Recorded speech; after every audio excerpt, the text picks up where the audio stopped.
इस क्वेश्चन में ओ हमारा सेंटर है और ओ से ये लाइन पास हो रही है AC, क्योंकि सेंटर से पास हो रही है इसलिए AC जो है डायमीटर है। और जो लाइन AC है और ED है ये दोनों आपस में पैरेलल है, ये क्वेश्चन में गिवन है। AC जो है वो ED के पैरेलल है, ये पैरेलल का सिंबल है, तो AC ED पैरेलल हुआ। दूसरा, ये जो B पे एंगल बन रहा है, कौन बना रहा है? ये कॉर्ड बना रहा है EC। ये कॉर्ड जो पिंक वाला कॉर्ड है ना, इसने B पे एंगल बनाया है 65 डिग्री, है ना ये कॉर्ड।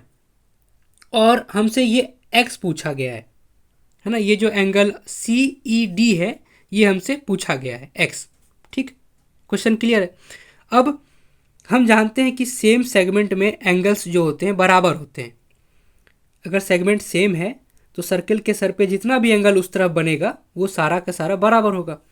तो ये जो कॉर्ड EC है इसने एक तो एंगल B पे बनाया है, ऐसे ग्रीन वाला B पे कितना बनाया 65 डिग्री, और इसी कॉर्ड EC ने एक और एंगल बनाया है A पे।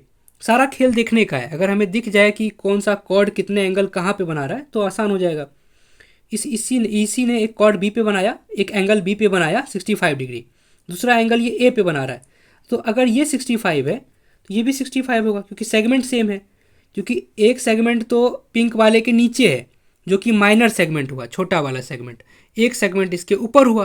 तो इसके ऊपर वाला सेगमेंट में जितना भी एंगल सर्कल के सर पे बनेगा वो सारा का सारा बराबर होगा।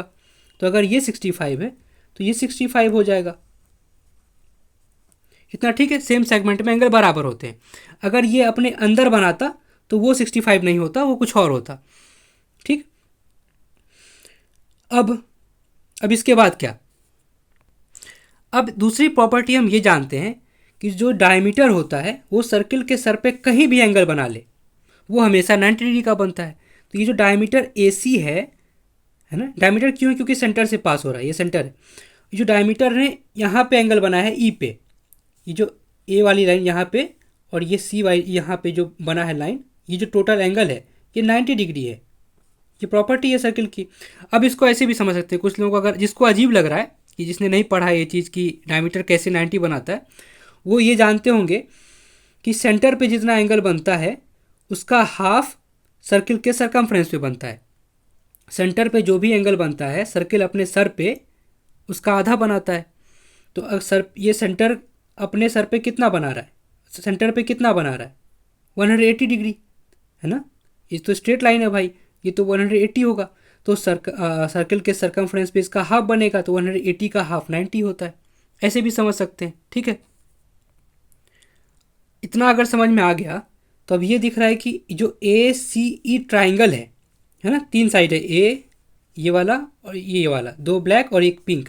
ये जो ट्राइंगल है इसमें एक एंगल 65 है, एक 90 है, तीसरा कितना होगा? थर्ड क्यों होगा? कितना होगा थर्ड? तीनों मिलकर 180 होना चाहिए। तीनों किसी भी ट्राइंगल में तीनों जो एंगल होता है वो मिलकर 180 डिग्री होना चाहिए। उसमें से 90 ये खा गया, 65 ये खा गया, बचा कितना? तो 65 में कितना ऐड कर दो 90 हो जाए। 65 में 5 ऐड करें तो 70 होगा। 65 + 5 70, और 70 में 20 ऐड कर दे 90 हो जाएगा। इसका मतलब 25 डिग्री।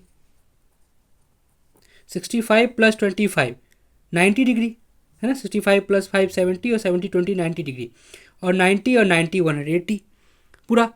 अब चूंकि ये जो लाइन है AC और ED पैरेलल है, तो हम जानते हैं पैरेलल लाइन की प्रॉपर्टी होती है, अगर कहीं पे Z बनता हुआ दिखे हमें, यहाँ पे Z जैसा बन रहा है ना, ये जो Z जैसा बन रहा है, तो इसमें ये अगर 25 है तो ये भी 25 हो जाएगा,